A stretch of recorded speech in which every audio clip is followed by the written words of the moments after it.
قسطنطنیہ کی دیواریں کانپ اٹھیں جب سلطان محمد فاتح کی عظیم توپوں نے آگ برسائی۔ یہ کہانی ہے تاریخ کے اس عظیم ترین حکمران کی جس نے دنیا کا رخ بدل دیا۔ سلطان محمد فاتح 30 مارچ 1432 کو ادرنا میں پیدا ہوئے۔ وہ عثمانی سلطان مراد ثانی کے تیسرے بیٹے تھے۔ بچپن ہی سے ان میں ایک عظیم رہنما کی نشانیاں نظر آنے لگی تھیں۔ ان کی والدہ نے ان کی تربیت پر خصوصی توجہ دی تھی۔ محمد ثانی بچپن میں کافی ضدی اور شرارتی طبیعت کے مالک تھے، لیکن ان کی زندگی میں جلد ہی ایک بڑا انقلاب آنے والا تھا۔ ان کے والد نے ان کی تعلیم کے لیے بہترین اساتذہ کا انتخاب کیا، جن میں ملا گورانی جیسی سخت گیر اور عالم فاضل شخصیت شامل تھی۔ یہیں سے محمد ثانی کی زندگی کا ایک نیا باب شروع ہوا۔ محمد ثانی کی زندگی کو بدلنے میں سب سے بڑا کردار ایک شمس الدین کا تھا۔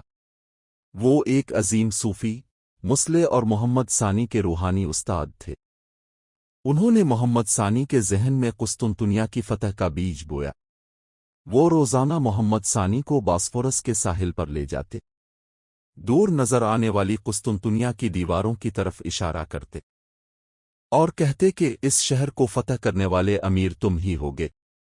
انہوں نے محمد ثانی کو حضور کی وہ مشہور حدیث یاد دلائی جس میں قسطنطنیہ کو فتح کرنے والے لشکر اور امیر کی تعریف کی گئی تھی۔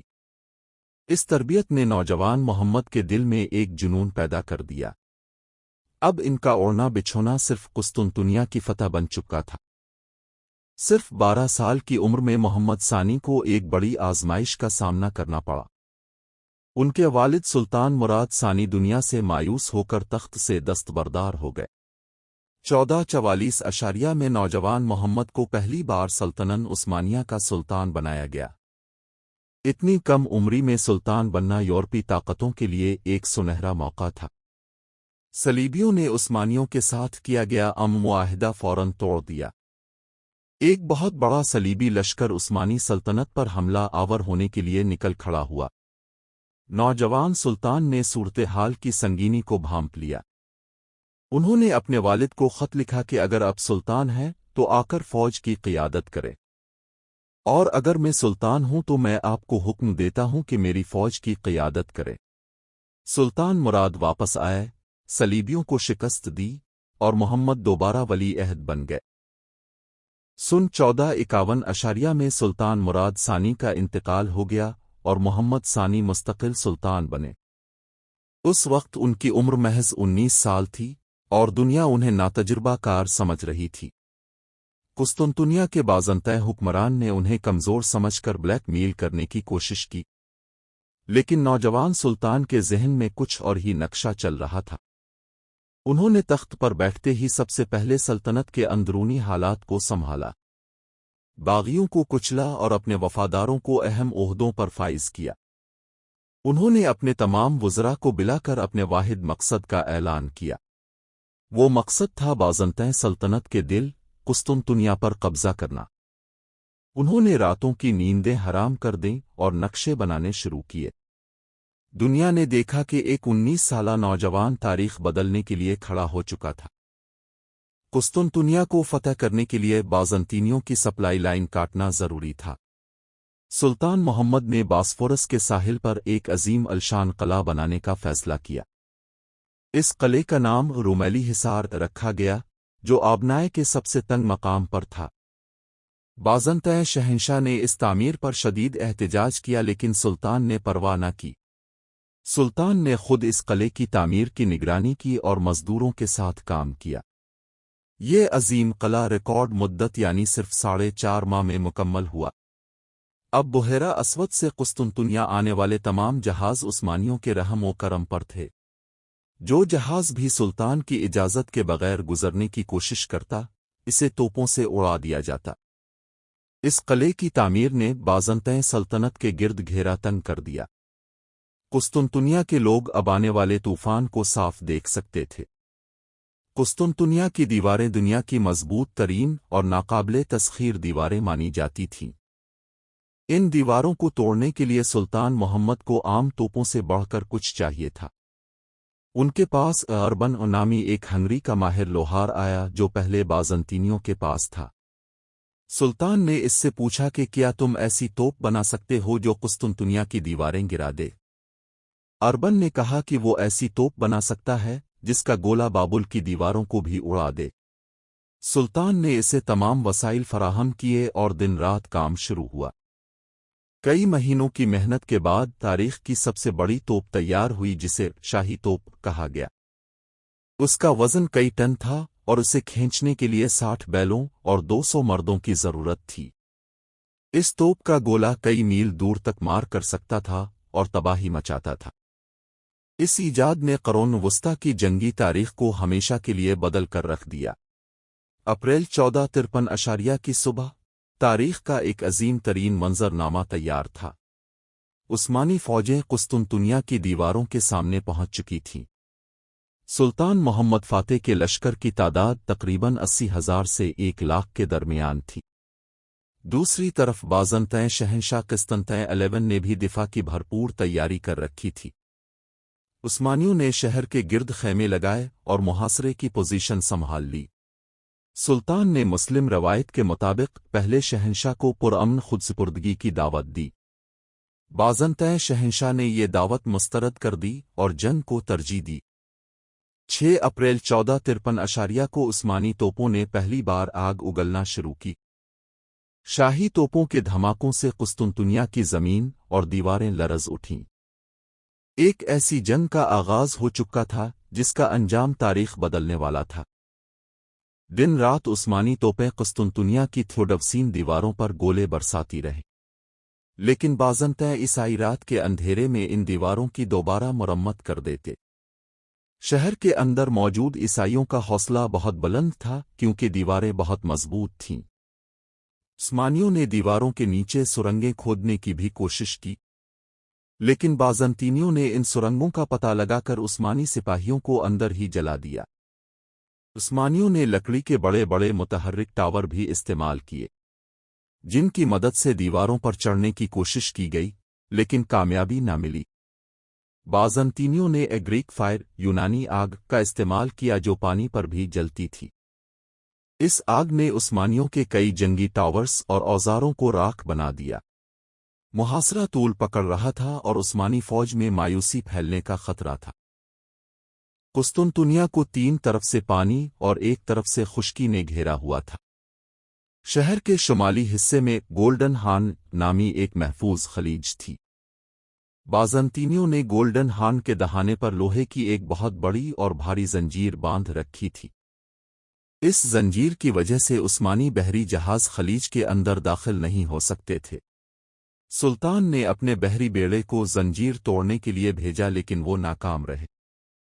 اسی دوران پوپ کی طرف سے بھیجے گئے 4 عیسائی جہاز عثمانی بیڑے کو چیرتے ہوئے شہر پہنچ گئے۔ یہ منظر دیکھ کر سلطان محمد فاتح شدید غصے میں آ گئے اور اپنا گھوڑا سمندر میں ڈال دیا۔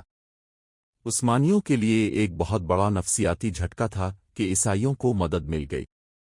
عثمانی وزراء اور جرنیلوں نے سلطان کو محاصرہ ختم کرنے کا مشورہ دینا شروع کیا، لیکن سلطان محمد فاتح کا ارادہ فولاد کی طرح مضبوط تھا، وہ پیچھے ہٹنے والے نہیں تھے۔ سلطان محمد فاتح نے اب وہ فیصلہ کیا جس نے دنیا کی جنگی تاریخ کو دنگ کر دیا۔ انہوں نے فیصلہ کیا کہ جہاز سمندر کے راستے نہیں بلکہ خشکی کے راستے خلیج میں جائیں گے۔ یہ ایک ناممکن کام تھا کیونکہ درمیان میں پہاڑیاں اور گھنے جنگلات تھے۔ سلطان نے ہزاروں مزدوروں کو راتوں رات لکڑی کے تختے بچھانے کا حکم دیا۔ ان تختوں پر جانوروں کی چربی اور تیل لگایا گیا تاکہ وہ پھسل سکیں۔ 21 اور 22 اپریل کی درمیانی رات عثمانی سپاہیوں نے جہازوں کو کھینچنا شروع کیا۔ عثمانی بیڑے کے 70 سے زائد جہازوں کو پہاڑیوں کے اوپر سے گزارا گیا۔ جہازوں پر بادبان کھلے تھے اور مشلیں جل رہی تھیں، یہ ایک سحر انگیز منظر تھا۔ صبح جب بازنطینیوں کی آنکھ کھلی تو وہ یہ دیکھ کر سکتے میں آ گئے کہ عثمانی جہاز خلیج میں تھے۔ عیسائیوں کے وہم و گمان میں بھی نہیں تھا کہ کوئی خشکی پر بھی جہاز چلا سکتا ہے۔ گولڈن ہان خلیج میں عثمانی جہازوں کی موجودگی نے جنگ کا نقشہ بدل دیا۔ بازنطین اب تک صرف خشکی کی طرف سے دفاع کر رہے تھے۔ اب انہیں اپنے فوجیوں کو سمندری دیواروں پر بھی تعینات کرنا پڑا۔ اس سے ان کی پہلے سے کم فوج مزید حصوں میں تقسیم ہو گئی۔ بازنطینیوں نے رات کے اندھیرے میں عثمانی جہازوں کو جلانے کی کوشش کی، لیکن عثمانیوں کے جاسوسی نظام نے ان کی یہ کوشش ناکام بنا دی۔ شہر کے اندر خوراک اور رسد کی شدید کمی ہونے لگی تھی۔ شہر کے باسیوں میں خوف و ہراس پھیل گیا اور وہ گرجاؤں میں دعائیں مانگنے لگے۔ پرانی پیشگوئیاں یاد کی جانے لگیں کہ قسطنطنیہ ایک نہ ایک دن گر جائے گا۔ دوسری طرف سلطان محمد فاتح اپنے آخری اور فیصلہ کن حملے کی تیاری کر رہے تھے۔ 28 مئی 1453 کی رات، یہ قسطنطنیہ کی عیسائی سلطنت کی آخری رات تھی۔ سلطان محمد فاتح نے پوری عثمانی فوج کو مشعلیں جلانے کا حکم دیا۔ پورا عثمانی کیمپ روشنی سے جگمگا اٹھا اور اللہ اکبر کے نعروں سے گونج اٹھا۔ سلطان نے اپنے جرنیلوں اور سپاہیوں سے ایک تاریخی اور ولولہ انگیز خطاب کیا۔ انہوں نے سپاہیوں کو یاد دلایا کہ وہ کس عظیم مقصد کے لیے لڑ رہے ہیں۔ انہوں نے کہا کہ فتح ہمارے قدم چومے گی اور تاریخ ہمیں ہمیشہ یاد رکھے گی۔ سپاہیوں نے قسم کھائی کہ وہ اپنی جانیں قربان کر دیں گے لیکن پیچھے نہیں ہٹیں گے۔ دوسری طرف شہر کے اندر بازنطین شہنشاہ نے آلف صوفیہ میں آخری بار عبادت کی۔ عیسائی اور مسلمان دونوں ہی جانتے تھے کہ اگلی صبح موت اور زندگی کا فیصلہ کرے گی۔ فضا میں ایک عجیب سا سکوت تھا جو طوفان کی آمد کا پیش خیمہ تھا۔ 29 مئی کی صبح صادق، سلطان محمد فاتح نے حتمی حملے کا حکم دیا۔ عثمانی فوج 3 لہروں میں قسطنطنیہ کی دیواروں پر ٹوٹ پڑی۔ پہلی 2 لہروں کو بازنطینیوں نے روک لیا، لیکن عثمانیوں نے انہیں تھکا دیا۔ آخر میں سلطان نے اپنے سب سے بہترین دستے، جان نثار، کو آگے بھیجا۔ جنگ اپنی پوری شدت پر تھی اور ہر طرف خون بہہ رہا تھا۔ اسی دوران عثمانی فوج کا ایک گمنام ہیرو حسن بالاتلی آگے بڑھا۔ وہ ایک دیو ہیکل سپاہی تھا جو عثمانی پرچم ہاتھ میں لیے دیوار پر چڑھا۔ اس پر تیروں اور پتھروں کی برسات ہوئی، لیکن وہ زخموں کے باوجود آگے بڑھتا رہا۔ اس نے قسطنطنیہ کی دیوار پر عثمانی سلطنت کا پرچم گاڑ دیا۔ اگرچہ حسن بالاتلی وہیں شہید ہو گئے، لیکن ان کے اس کارنامے نے عثمانیوں میں نیا جوش بھر دیا۔ دیوار پر عثمانی پرچم دیکھ کر بازنطینیوں کے حوصلے پست ہو گئے۔ عثمانی سپاہی ایک چھوٹے دروازے اکرکوپورتا سے شہر کے اندر داخل ہونے میں کامیاب ہو گئے۔ شہر کے دفاعی لائنیں ٹوٹ گئیں اور عثمانی سیلاب کی طرح اندر داخل ہوئے۔ بازنطین شہنشاہ قسطنطین 11 نے اپنی شاہی پوشاک اتاری اور عام سپاہی کی طرح لڑتے ہوئے مارا گیا۔ دوپہر تک بازنطین سلطنت کا، جو 1000 سال سے قائم تھی، ہمیشہ کے لیے خاتمہ ہو گیا۔ قسطنطنیہ اب عثمانیوں کا تھا اور وہ ناقابل تسخیر شہر فتح ہو چکا تھا۔ یہ تاریخ کا وہ موڑ تھا جس نے قرون وسطیٰ کا خاتمہ کیا اور جدید دور کا آغاز کیا۔ سلطان محمد فاتح اپنے سفید گھوڑے پر سوار ہو کر شہر میں داخل ہوئے۔ ان کی عمر اس وقت صرف 21 سال تھی جب انہوں نے یہ عظیم کارنامہ انجام دیا۔ تاریخ نے انہیں الفاتح یعنی فتح کرنے والے کا لقب دیا۔ سلطان محمد فاتح سیدھے آلف صوفیہ گرجے کی طرف بڑھے جو عیسائیت کا مرکز تھا۔ وہاں ہزاروں خوفزدہ عیسائی پناہ لیے ہوئے تھے اور اپنی موت کا انتظار کر رہے تھے۔ سلطان گھوڑے سے اترے، زمین کی خاک اٹھا کر اپنے امامے پر ڈالی اور اللہ کا شکر ادا کیا۔ انہوں نے آلف صوفیہ کے اندر موجود پادریوں اور عوام کو امان دی۔ سلطان نے کہا، اٹھو، آج کے بعد تمہیں اپنی جان، مال اور مذہب کی پوری آزادی ہے۔ عیسائی عثمانی سلطان کی اس رحم دلی اور اخلاق کو دیکھ کر حیران رہ گئے۔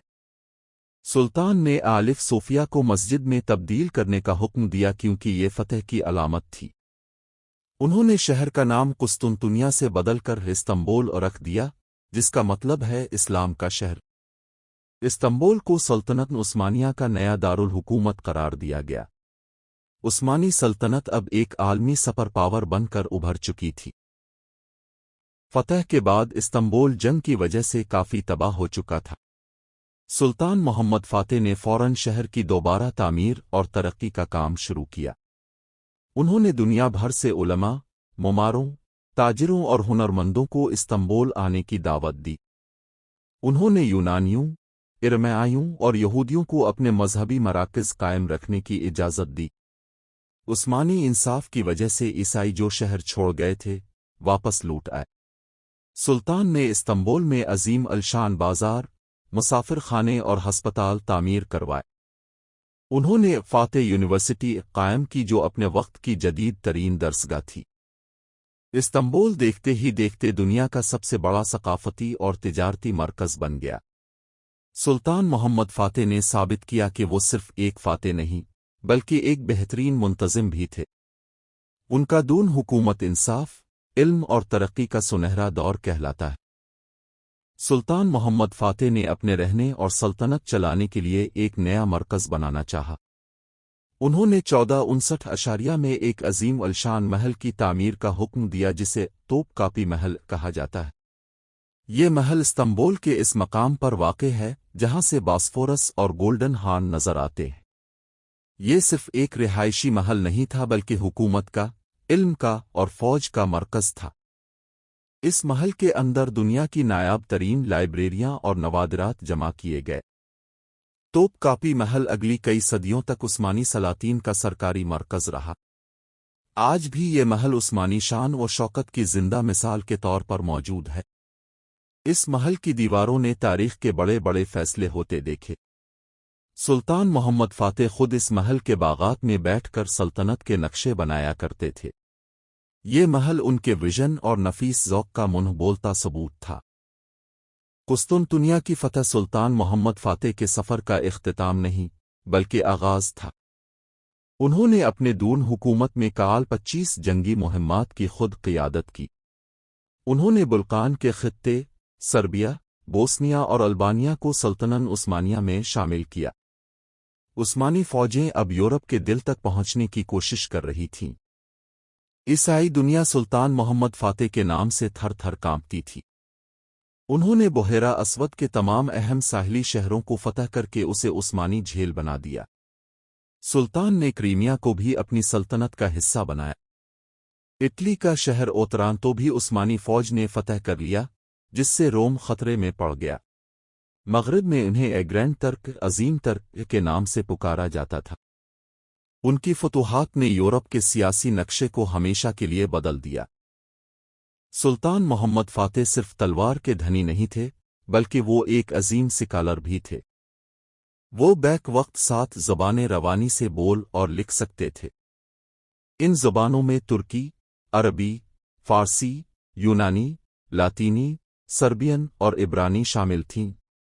وہ تاریخ، جغرافیہ، ریاضی اور فلکیات کے ماہر تھے۔